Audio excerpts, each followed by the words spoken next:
মৃত্যুর পর হাসপাতালে দেহদান করা হলো সিপিআইএম নেতা শ্যামাপদ চক্রবর্তীর।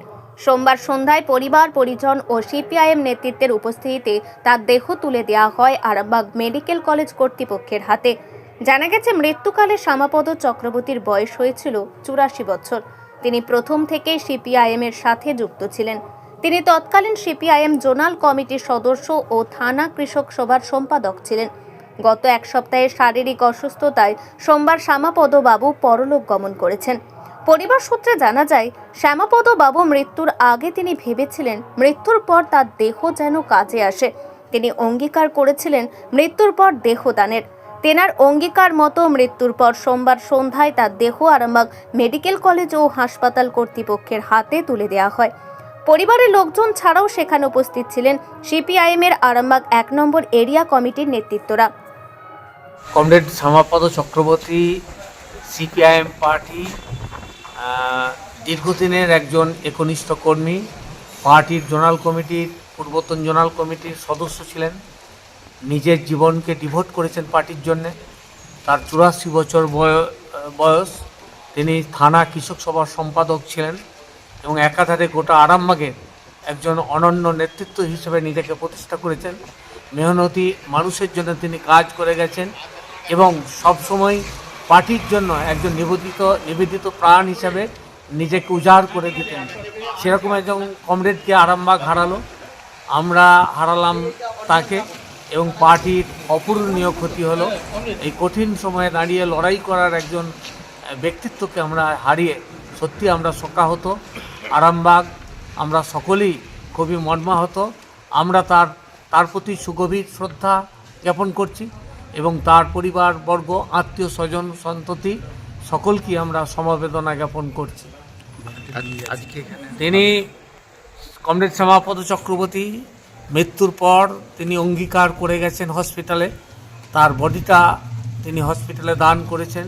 মৃত্যুর পরও যাতে বডিটা বিনষ্ট না হয়, মানুষের কাজে লাগে, সেজন্য যেমন মানুষের কাজ করেছেন, বডিটাও দান করে তিনি মানুষের জন্য দান করে গেছেন। তার বডি দানের জন্য আমরা এসেছি।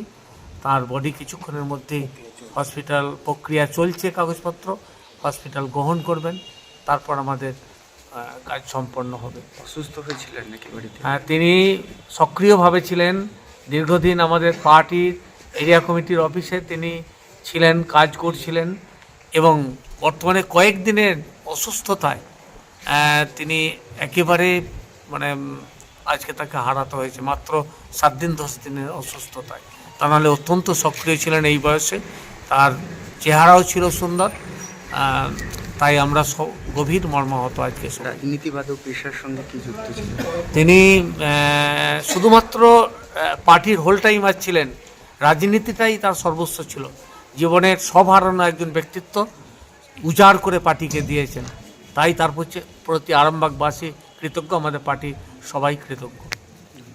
এখন আরামবাগেই রয়েছে প্রাণ আইভিএফ ফার্টিলিটি সেন্টার। নিঃসন্তান দম্পতিদের মুখে হাসি ফোটানোর বিশ্বস্ত প্রতিষ্ঠান প্রাণ আইভিএফ ফার্টিলিটি সেন্টার দক্ষিণবঙ্গের মধ্যে সর্ববৃহৎ এবং সর্বপ্রথম এআরটি গভর্নমেন্ট রেজিস্টার প্রাপ্ত আইভিএফ সেন্টার এখন আরামবাগেই। অল্প খরচে আইভিএফ পরিষেবা, বন্ধ্যাত্ব চিকিৎসার এক অভিনব অধ্যায়। প্রাণ আইভিএফ ফার্টিলিটি সেন্টার একেবারে অল্প খরচে পুরুষ ও মহিলার বন্ধ্যাত্ব পরীক্ষা, বন্ধ্যাত্ব চিকিৎসা সবকিছুই হয় আমাদের প্রতিষ্ঠানে। সুচিকিৎসার মাধ্যমে মা ও বাবা ডাক শুনতে পারবেন নিঃসন্তান দম্পতিরা।